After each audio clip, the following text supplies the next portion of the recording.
All right. Thanks, Colton, for joining me. I just kind of wanted to have you on and talk a little bit about your your Baptist view.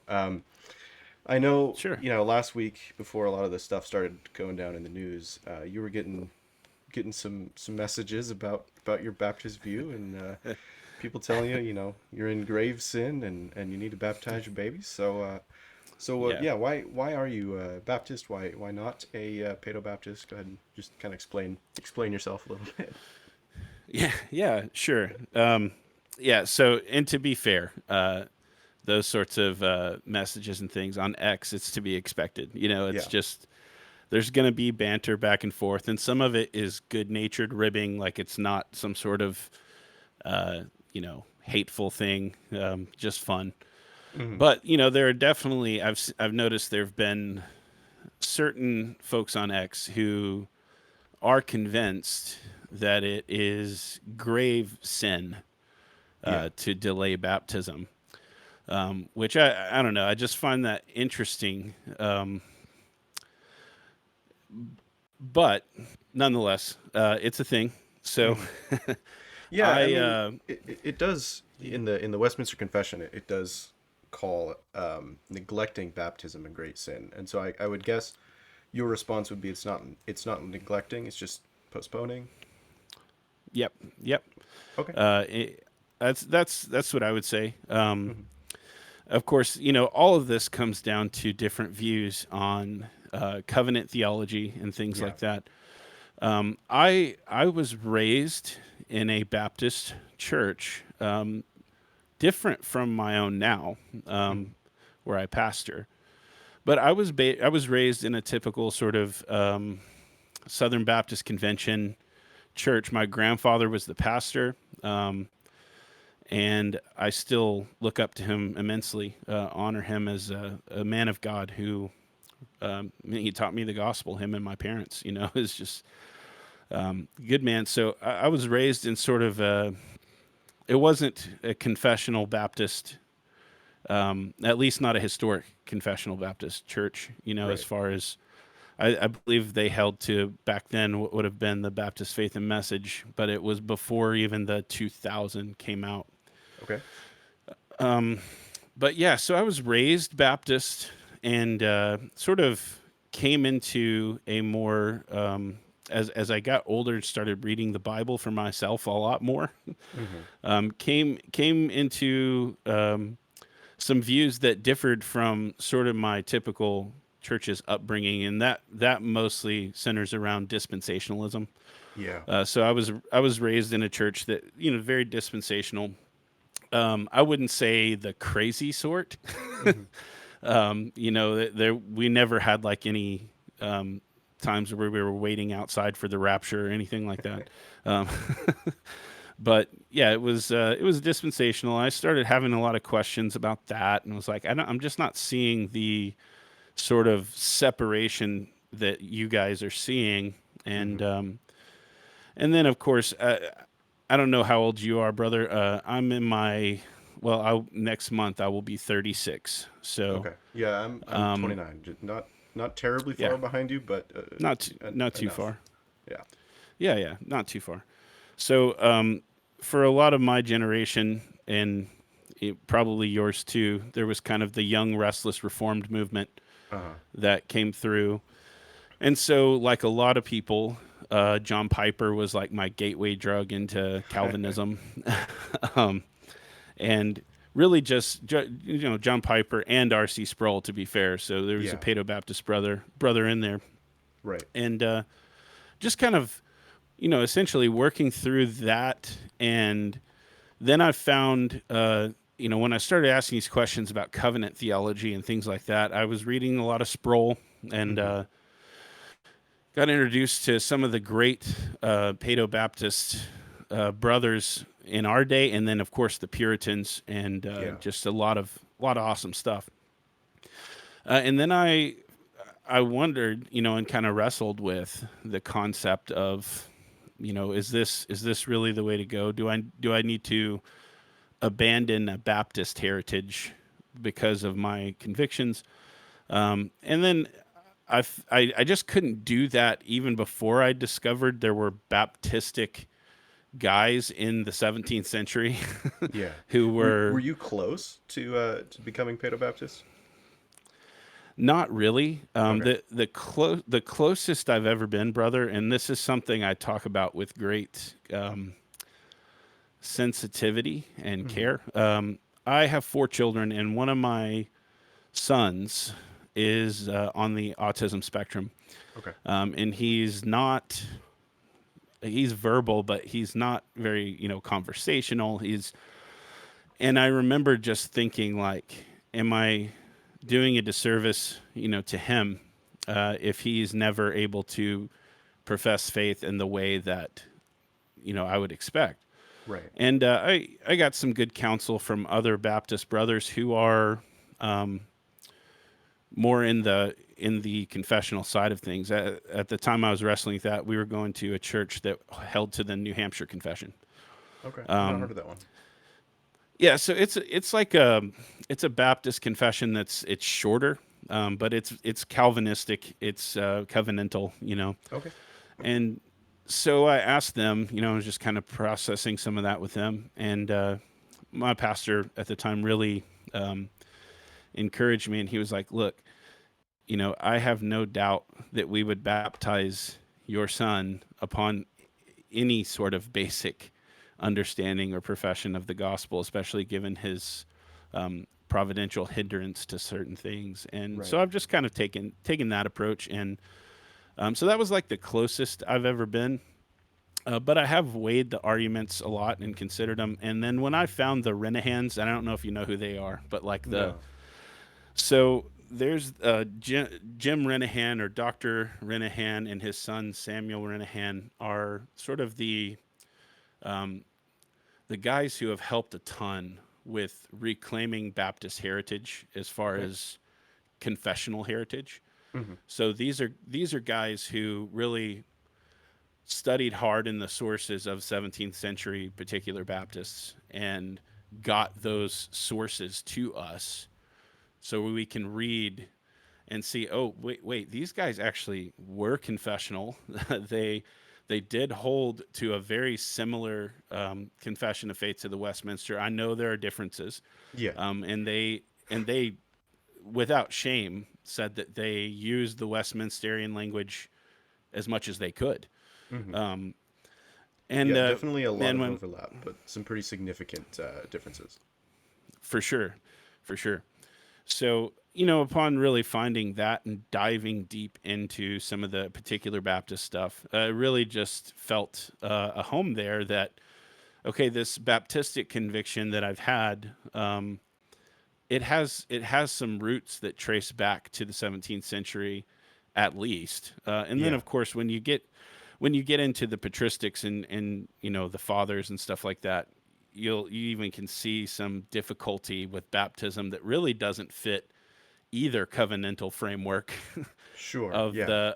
the Westminster or the 1689. So yeah, that's a kind of a 30,000 foot view of my Hmm. journey, if you will. Okay. Yeah. Thanks. Yeah. That's a great story. I know it can be very difficult, uh, kind of reevaluating the things you've been grown up to believe and seeing, are they true? And so, um, it's nice that, some of those things you kept, some of those things you didn't. I don't Right. know if you know, but I grew up a Pentecostal, and there's been a lot of things that I have Yeah, changed my position on, but a couple of things I that would I've not. imagine. You know, I grew up Yeah. being taught in the inerrancy and infallibility of the scriptures. I still believe that. The Amen. Trinity was actually something that was taught. It was not a oneness Pentecostal Yeah. church. Praise Um, God. Yeah. yeah, but there have been a lot Yeah. of things. Covenant theology has replaced the dispensationalism. The Hmm. ecclesiology is completely shifted. Um, I Yeah. I didn't really realize it, but it was actually an Episcopal form of government at the Pentecostal church I was at. I didn't realize that Wow. until later. But yeah, we had an Eh, overseer who would come by, and he was basically our bishop. Um, Huh. but yeah, my journey was, I mean, a little bit similar, except I ended up actually becoming a Paedo Baptist. Right. And so you said it was the Remis, was that their name, that kept you The Baptist? Renahan, James Renahan. Renahan, and Okay. not that necessarily sort of gave me some help at reading some historical sources, Right. from the time. Hmm. So that was just tremendously helpful. Yeah. Did did it ever was it ever problematic for you to not see much in the early church holding to a believer's baptism view, or was that were you more just focused on the covenantal aspect of baptism? Yeah, so the whole side of patristics I didn't really get into until Bible college, Hmm. and for church history, both semesters I took in Bible college were written. The book was written by Justo Gonzalez. I don't know if you know of his church No. history books. He is actually a Methodist, um, Okay. so he is a Paedo Baptist. But that's when I sort of got into some of the early church stuff and had to Hmm. sort of weigh that stuff out and consider it. And I thought it was particularly helpful that we weren't reading from a Baptist, even though I was Right. attending a Baptist college. So, um, yeah, that has been an ongoing discussion. But then, there's also, when you look back in some of those early years, you see, and I'm not at all saying a modern, like what we would present as believers only baptism. Right. But you certainly saw a push for delaying baptism until a profession of faith, Hmm. um, and you see that in some of the fathers as well. So, to me, it's it's not unheard of in church history, to put it that way. I Okay. understand that there are differences as far as some of the guys that came later. Like you had a Baptist like John Bunyan who was different in the sense that he saw infant baptism as valid as well, and no need to rebaptize, or where the Anabaptist thing sort of comes from. Right. Um, and What's your particular stance on that? yeah, I'm definitely more of the typical sort of Second London guy, when it comes to that. But I've never had to, brother. This is the odd part. I Hmm. see that the rebaptism conversation come up. I, as in pastoral ministry, I've never personally had to deal with that as far Okay. as, there's say there's people that come into the church and they have either a Roman Catholic background or a Presbyterian background or whatever, and they're wanting to join our Baptist church. Um, I've never had to deal with that question before. Even oddly enough, the folks that I have had who are more Presbyterian who have come in to join our church have already been baptized as believers. Interesting. So Okay. yeah, so I've never had to really work through that. But to me, yeah, I definitely stand by my conviction that I do think the validity of baptism. I wouldn't be a Baptist if I didn't think it were tied to a profession. Do you But think that's not. do you think that the Go ahead. validity of baptism is tied to the profession in like so much that an infant baptism is not just improper but not actually baptism? That's a good question. That's that's the hard topic here. Yeah. I I have trouble seeing it as a real genuine baptism. Okay. At the same time, so I have my brother, who I actually did a baptism debate, the first debate I've ever done, which I was probably terrible because I'm not a debater or an apologist. I'm just a pastor.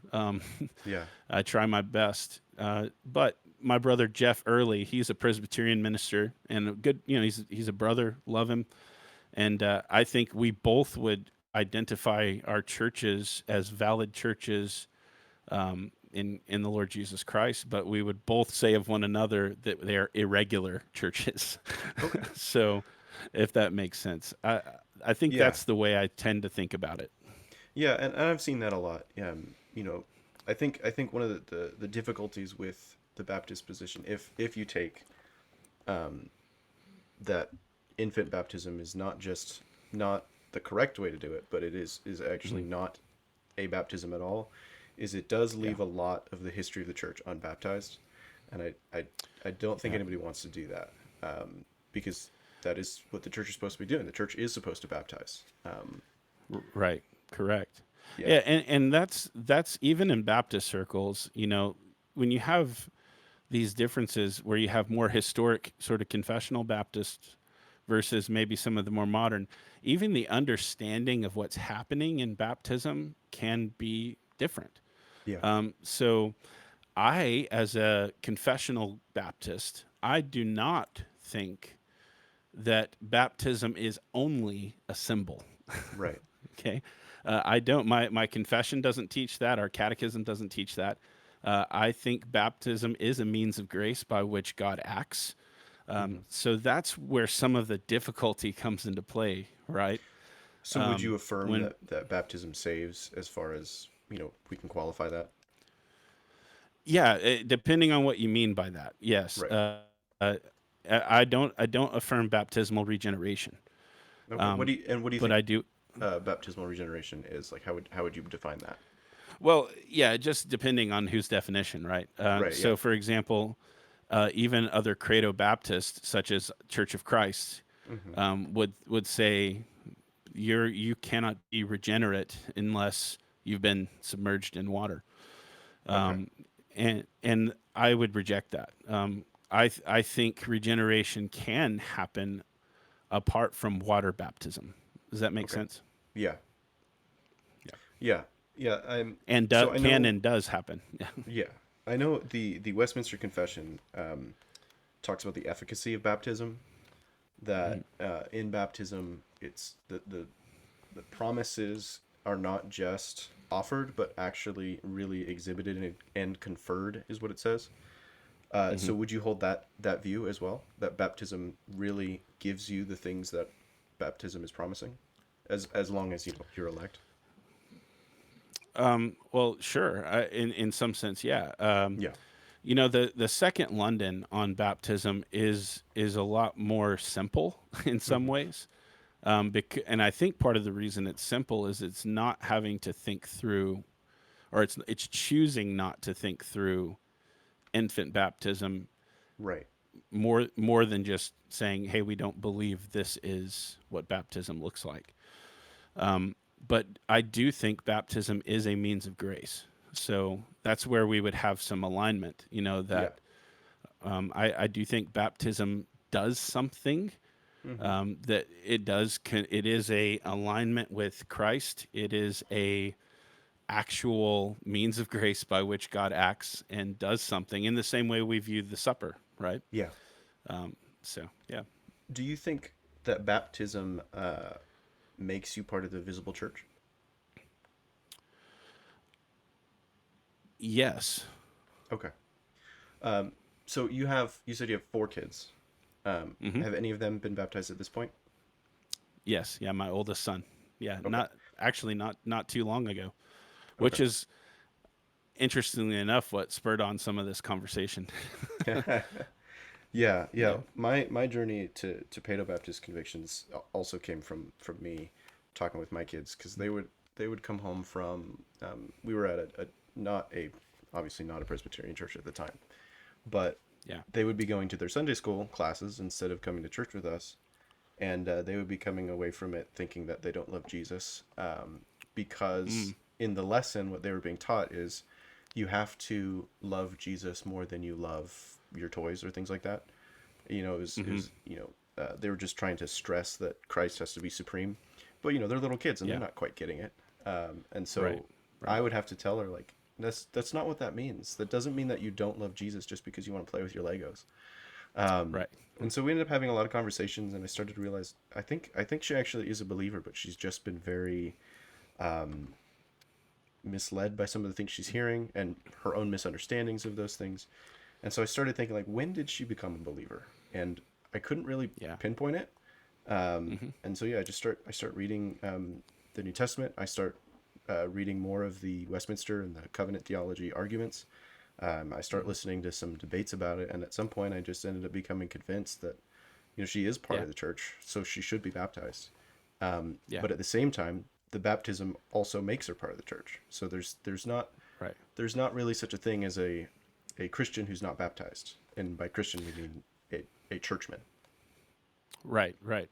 And that's some of, the differences between Paedo Baptist and Credo Baptist as far as the confessional side of things. Yeah, Um, Ecclesiology plays into that, right? Um, right. so it definitely does. So yeah, that's there are some Baptist churches who delay baptism much further than I would. Yeah. Um, Yeah, this I church would not baptize my daughter until she was 12, and at the time she was 6, and Yeah. that was So too much for me. yeah, yeah, I totally get that, and that's I actually have been reading through Spurgeon. He has a book called "Come Ye Children," where he Okay. talks about childhood conversions, and Spurgeon would warn against such skepticism Right. of children's professions. He was like he actually one of my favorite quotes from the book I read not too long ago is he said something to the effect of I trust a child's profession of faith more than I trust a grown person's. um, Yeah. I mean, and they're not going to and have like a hidden agenda or anything. They're right, probably going to be honest about what they think. right. Oh Yeah. yeah, for sure. And that's so when my 10-year-old boy came to me and said, I'm ready to be baptized. And you have to understand also in our family, we're and this is when I want to make clear, there's within Baptist framework, just like in other things, there are differences depending on associations or churches or things like Right. that. So our family, we do family worship every night. Hmm. We are teaching our kids the Bible consistently. We are catechizing them. We use the Baptist Catechism, Yeah. but I'll also use other resources as well. Like I'm not afraid to teach my kids some aspects of the Heidelberg, and go through that. There is a Baptist one of that. Honestly, it's Hercules Collins. It's the Orthodox Catechism, which is honestly very similar to the Heidelberg. Okay. But we teach our kids these things, so they're getting it when they go to church. They're getting it in our home. My kids are hearing the gospel over and over and over again. Yeah. So when my 10-year-old comes to me and says, I really believe this stuff and I want to be baptized, there was no way that I was going to go, nah, let's wait a couple years. Like Right. it's Right. just, this is not going to happen. And I don't, right now, our church, I have two elder candidates. Our church is, in some sense, more of like a revitalization project. Yeah. It is an established church, but there was the brother who was here before me. I think you actually know him because I've seen you at least know of him. The Spurgeon Piper, Wilson Marsh. Yeah. Yeah. Um, Yeah. I love that yeah, guy. so he was He's been very helpful in my journey into smoking pipes. I love that guy. yeah. So Wilson was the pastor here before me, Interesting. and Okay. Wilson really helped a lot in the formation of moving us in a confessional direction. That's great. How long ago was that? So yeah, and I've been at this church for just about a year and a half, Okay. and so he departed. There was like a year in between where they had an interim pastor. Hmm. But so all that to say, we didn't have elders, and I have two elder candidates right now I've been working with and Hmm. going through training with and talking to, and I even approached those brothers about my son's baptism. Was like, hey, this is what I think, and they both affirmed it. So Yeah. yeah, Cool. All right. Well, thanks, Colton. I appreciated you coming on. I didn't. I just wanted to give you a chance to kind of talk about it. Maybe one day yeah, we can man. do a more of a in-depth, back and forth debate. But that's not particularly what I wanted to do here. I just wanted to, Yeah. meet you for the first time and talk to you about it. So you're pastoring now at a Baptist church. Where is it located again? Yeah, I'm at First Baptist Church of Dawson, Dawson, Texas. So we are about 30 minutes outside of Waco. Okay. Everybody knows where Waco is, Yeah. unfortunately. Yeah. uh, but but yeah, that's where we're at. All right. Yeah, and I've been following your channel a while before I even started mine. I really appreciated your Bible reviews and other kinds of review videos that you were doing. That's really what brought me onto your channel. Yeah, Yeah, bro. what's your social media presence? What's your names, your handles, all that stuff? Yeah, yeah. Usually they're pretty simple. It's just like my first and last name on pretty much everything. Colton Awesome. Yarbro. Yeah, so I'm X, and then YouTube. It's still just my name. So yeah, Awesome. All right. Well, thanks for coming on, Colton. Appreciate it. yeah, bro. Thanks for the conversation. Yeah.